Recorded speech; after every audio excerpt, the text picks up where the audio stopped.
Well, I'm here with Niklas Ridoff, the CEO of winetourism.com, a Swedish company in Stockholm, I know. And the name is right. The name is all telling all what we have to know about their startup. But now we ask to Niklas what wine tourism is and how this company is born. Well, Niklas, I am very glad to have you in my podcast. Thank you very much.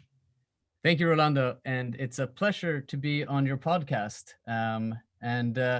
I wish my Italian was good enough, like we talked about before, but I will do this in English.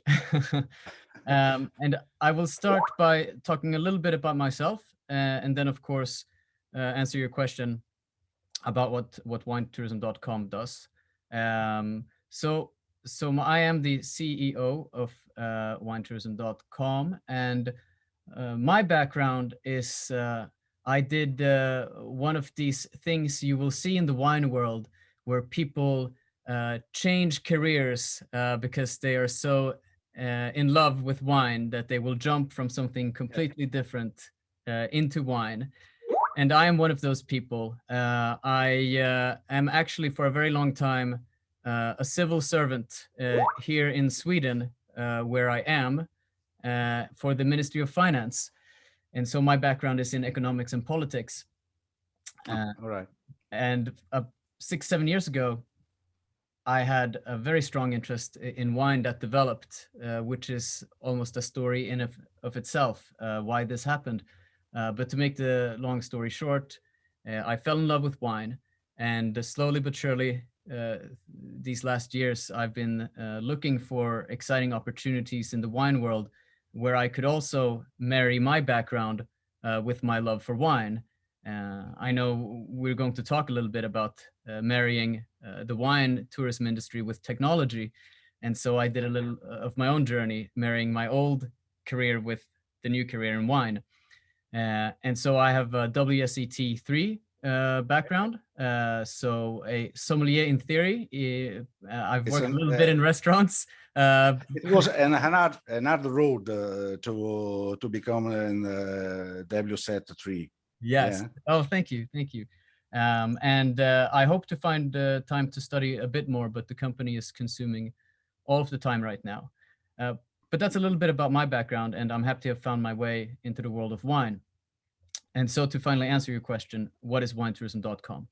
Well, we are an online booking platform, and we aim to be the leading global booking platform for all wine experiences all over the world.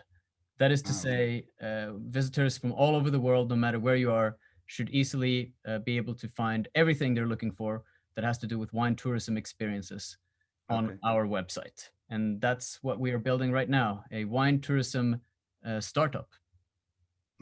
But because all people need to visit a winery or have a road trip for wine and beautiful place in Europe, but I think in other places like California or Australia, there are very many places to visit, and I think winetourism.com is a very good idea.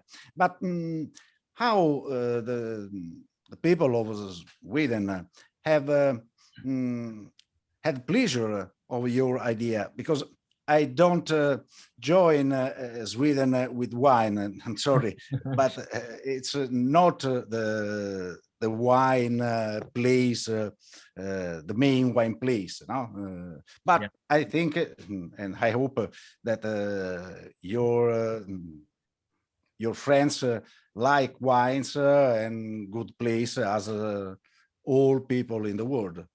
Yes, it's a good question. It's a question I get a lot.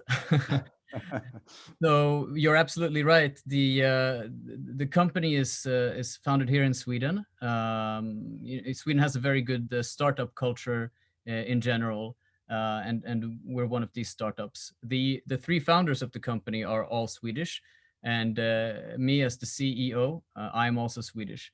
And you are absolutely right. Maybe Sweden is not the first country you think of when it comes to wine culture.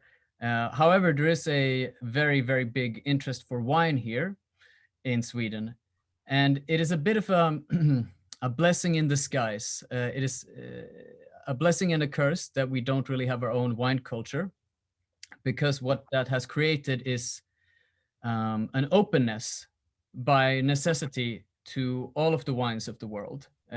So if you go to a Swedish restaurant, yeah, of course you will find French wines. Of course you will find Italian wines. But you will find wines from Chile, from Australia, from the United States, from South Africa, from Slovenia, from all over the world. And I think it is not like in Italy, you have everything at home. You don't need to go anywhere else. And so I think it is more natural for Italian people to drink Italian wine, of course.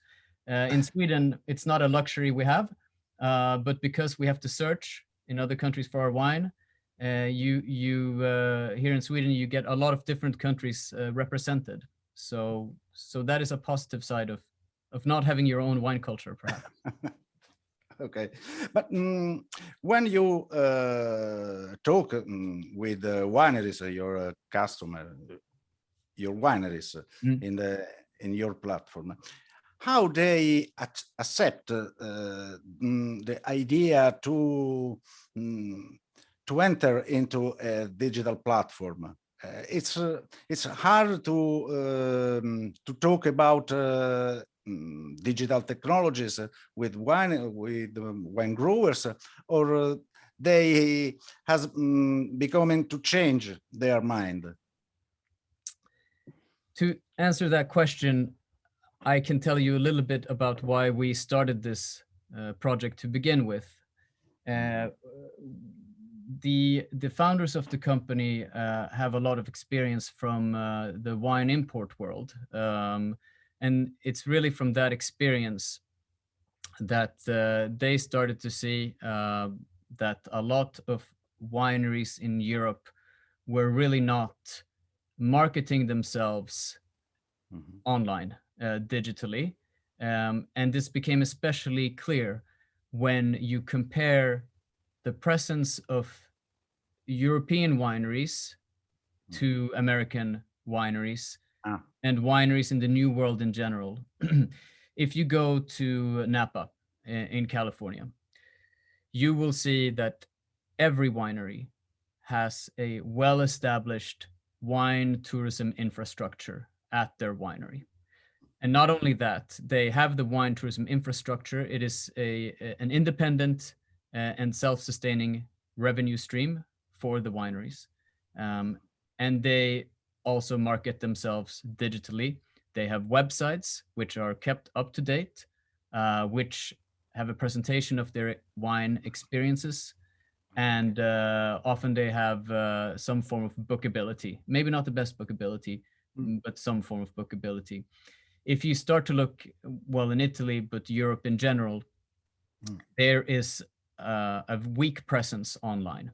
The wineries have sometimes great wine experiences. They almost always have wine experiences, and very often these genuine familial experiences, which is what people are looking for, right? Often they are not these mass scale industrial productions. They are often very small, genuine, intimate wine experiences. But this is where we saw the opportunity for change. So in one sense, you can say that we are trying to democratize the wine tourism playing field, and giving smaller wineries a chance to be on our platform and to leverage the infrastructure that we have for digital marketing, so that they don't have to do it themselves, right? So I mean, bigger wineries of course have more of a marketing budget, and they usually have more of the skill and competence to be successful at digital marketing, whereas smaller wineries may not have it. So when we actually talk to the wineries, this was your They have no budget. Yeah. Small wineries, a small budget. Yes, exactly. And so this is what we reason with them, and we often it's more a fact of making the wineries aware of our platform, because they will most often say, we are interested in this, we want to be on your platform. The ones that say no say, well, we don't really do wine tourism. But even then, that's not true, because they have a different perception of wine tourism. So it's, how should I say it? Yes, it can be difficult to have wineries realize the importance of having a digital presence. But my experience is that as soon as we make them aware of the fact that they can be on the platform and they can have a digital presence without needing the infrastructure themselves, most wineries we talk to are open and happy with the opportunity. Mm-hmm. But I think that the marriage with, as you said, with between technology and wine is an exponential market, and maybe we have not reached the singularity point, because we have experienced a slow trend in wine tech in general. And wine tech, I mean your platform and other ones that exist. Yeah. Because there's attention to small wineries is really interesting, because as you said, small wineries have a little competence, a little knowledge, and a little force, a little strength to interact with the internet and digital technology. It needs many work to build a website, to manage, and the other. And you, with winetourism.com, you offer then also those services help to enter wineries in the digital world. Yes, we hope so. I agree with how you describe it. We haven't reached the singularity as such. The digitalization of wine tourism and tourism in general is increasing exponentially. I like to think of it as, we want to provide a service where the wineries, especially these smaller wineries, don't necessarily have to go through all of the steps. That you shouldn't need to first build up a conventional marketing structure with kind of feet on the ground, having gone through traditional analog channels. Right now, you can jump on the digital train straight away. And that's what we try to facilitate for the wineries. Not only should they be present on the platform, to be frank, an online booking platform, which is kind of the core business right now, it's nothing new. This has been around for decades, literally. But the key is to make this to have a one-stop shop, Right. for the wineries and also for the visitors. Which is to say, from the winery point of view, like what you are saying, they should be able to find all of their digital needs on the platform, the most important of which is being able to showcase experiences and receive bookings.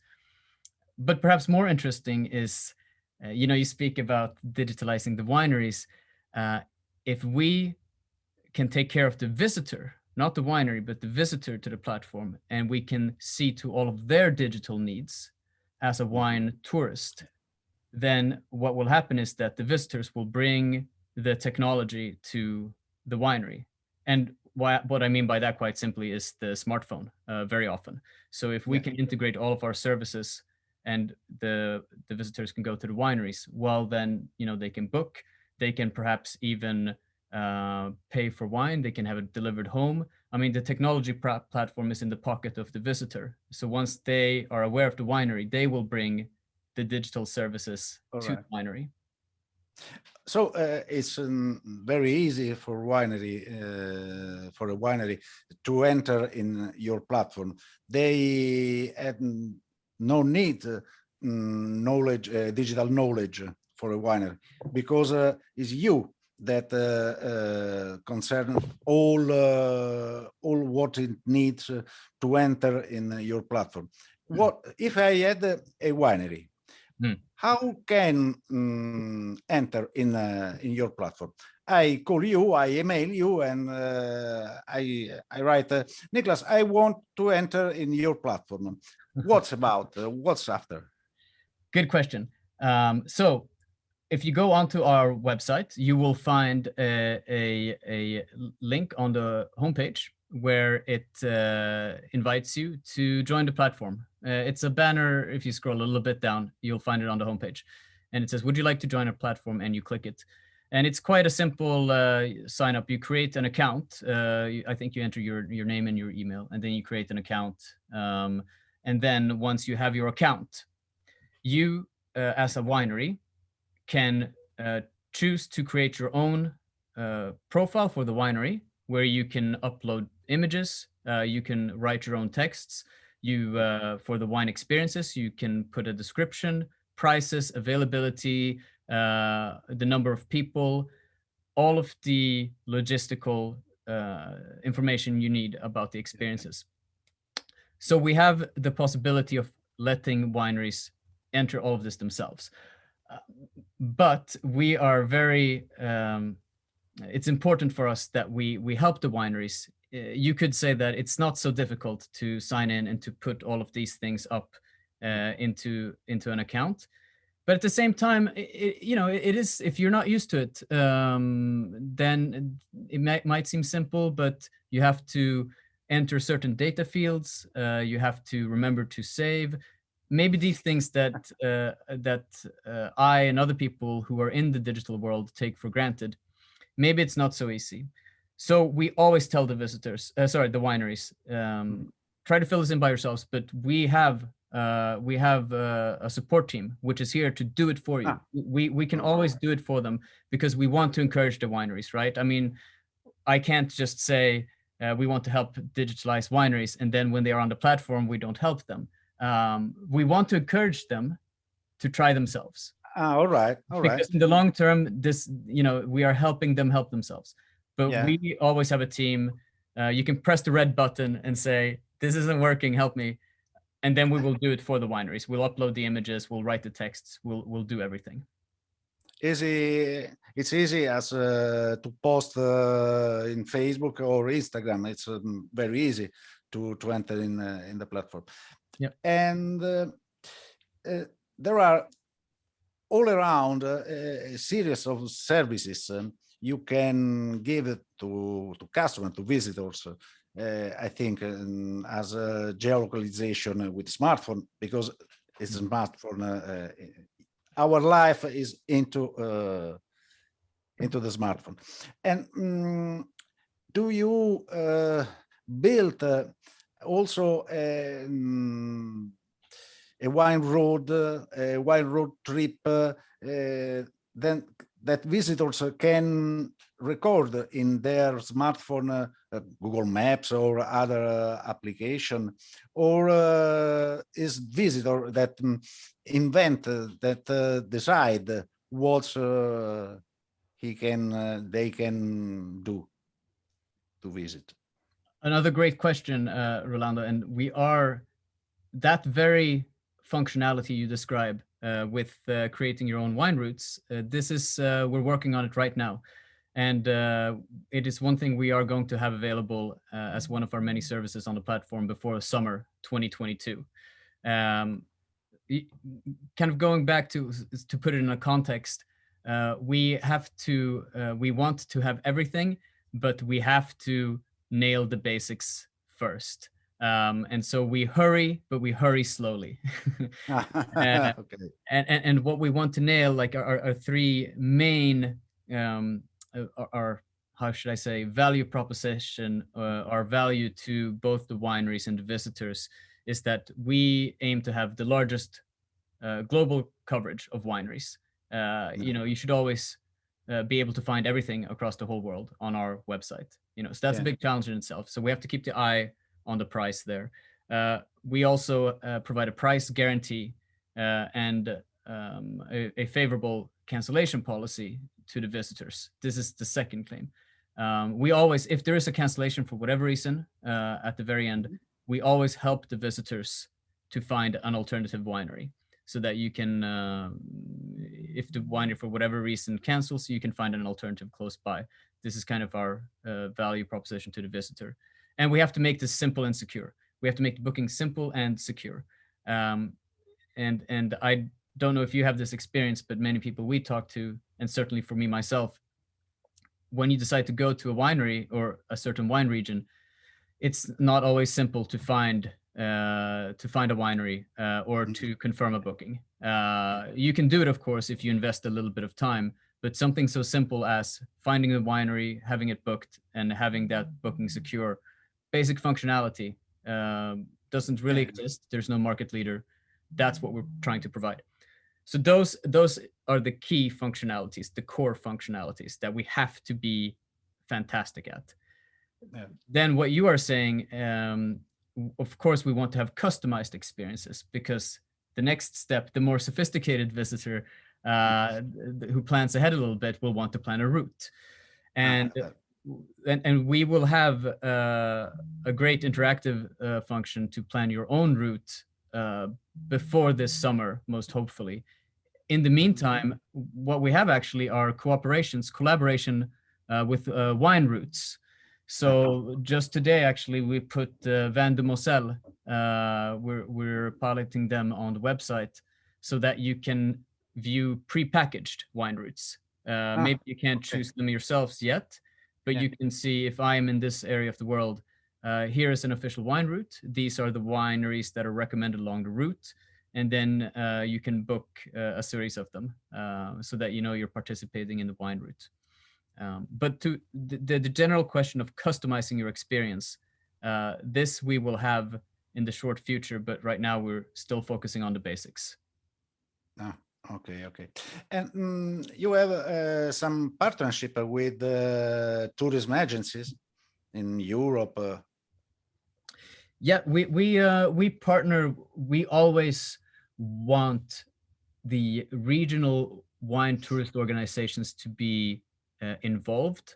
We partner in the sense that on our website, it's not just transactional. You can do your bookings, but we want to be informative as well. And we want to help open up the world of wine tourism. And an important part in doing that is to have extensive travel guides about all of the different regions. I mean, if you're in Campania or you're in Puglia or you're in Côte d'Or or wherever you are, we want to have good, relevant information. And so we always contact the local wine tourist agencies and we say, if you have time, please take a look at what we are telling people about your region. Is there anything you want to highlight here? Are there any wineries which you think should be on our website? And so we always try to involve the local actors whenever we are developing a region. You are working in many pillars because there are marketing, wineries, wine, digital, tourism, and does help you to know many people, I think, in Europe or in Napa or in other places. And how is good to know all those people like wine? I think I say that because for me is very, very well to know other people share with me the wine passion, tourism passion, etc. And I think it's the same for you with winetourism.com. You can know very, very large number of people. Absolutely. Why I love wine is the storytelling. It's full of stories. And I was down in a conference in Spain, in Valladolid, just the other week, and I was meeting a lot of fantastic wineries and wine organizations. And you know, there's always something new to discover. You always meet new people, and you can discover different parts of the world that you didn't know about, and the history behind these different regions of the world, and new wines to discover. So there is always more. The more I learn about wine, the less I realize I know about the wine world. Yeah, Uh, yeah. so, I mean, we do try. Like I said, we're a global website, and I want to know everybody in the world, and slowly but surely, I'm making my way around, and I hope that I will be able to meet as many people as possible. But this is part of the charm for me with wine, that it's endless. You will never be complete. Yeah, yeah, yeah. I think that the best pairing with wine is a good landscape and a good company.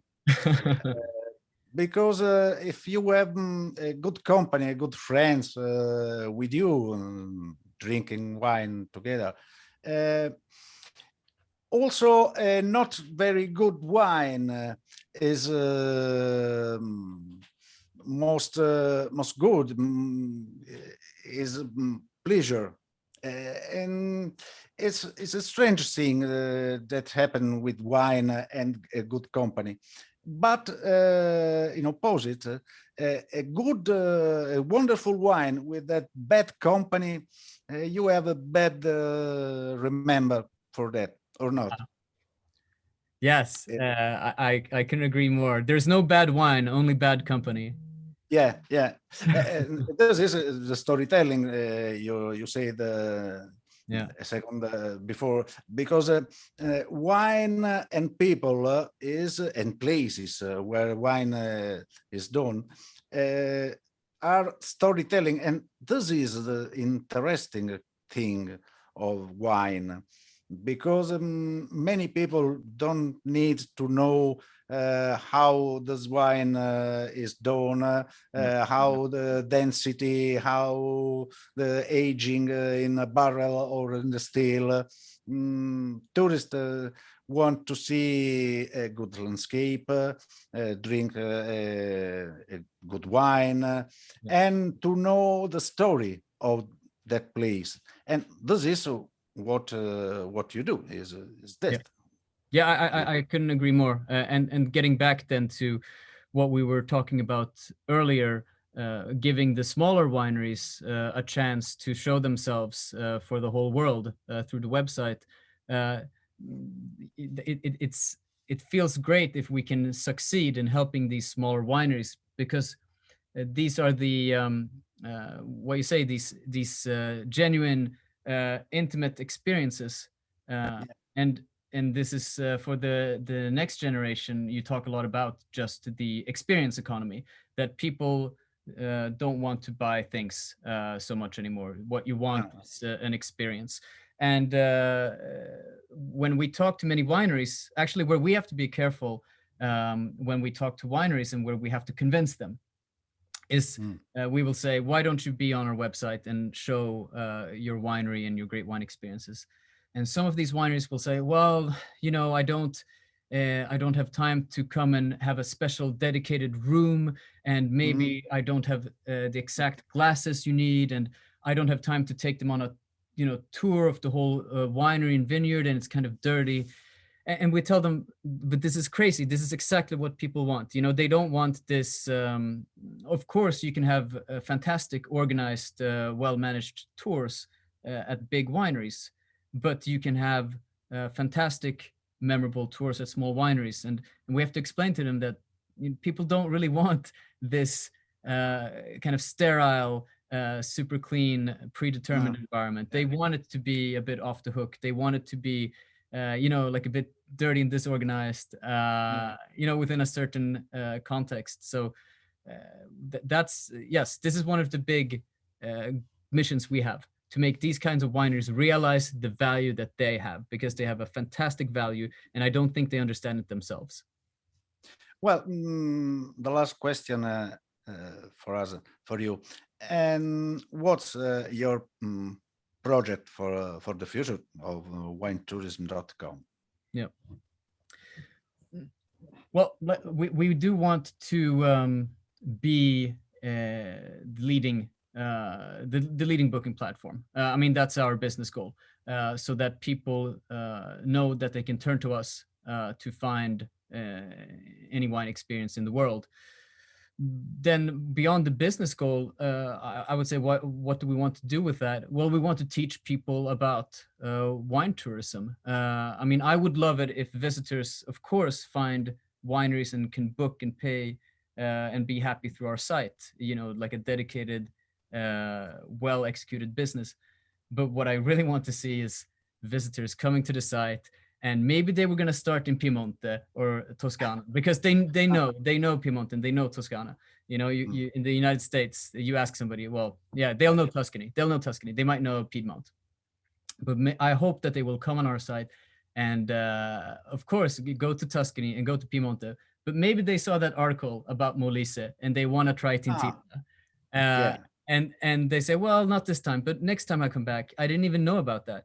And so next time they come back, and maybe they will go to Molise and they will have a fantastic experience, which they never expected. And it's this kind of knock-on effect that I hope I can open up visitors to a new world beyond what they first expected. This kind of this journey of discovery. Okay. Yes, to help people to discover a nice place is a really good job. Yes. And I mean, if there's any country where you can find hidden treasures, it's Italy. I mean, I'll tell you one more thing. I was before the pandemic. One of my last trips was down to Campania, and we were driving actually from Bari across the country through the Apennines, and I had heard of Avellino and Mastro Berardino and a couple of other wineries. Yeah, but it was hidden. It was almost you come over the mountains or through the pass, and then Avellino. It's not a small city. I mean, it's quite. No. It's quite big, but it opens up from nowhere. It's hidden away in this part of Italy that, well, of course Italians know about it, but I would say a lot of people from outside of Italy, even if they're interested in wine, don't know about it. And it just literally opened up when we came out the mountains and down the valley. And it's not just Mastro Berardino, it's Fiole di San Gregorio. It's like full of these fantastic wineries. It's like a whole world in itself. And it's these types of discoveries that I want people to make on the website. You have to go in Lazio. I am from Rome. And all the region near Rome, the hills, Castelli Romani, Roman hills, is a very, very, very nice region, and not so known as it have. I think your next trip in Italy, I wait you in Lazio near Rome. Okay. I would be honored if you take me on a wine trip around Lazio. Okay, thank you very much, Niklas. It was a good chat with you, and I learned very, very well what winearound.com is. Thank you. Thank you so much. It's been a pleasure.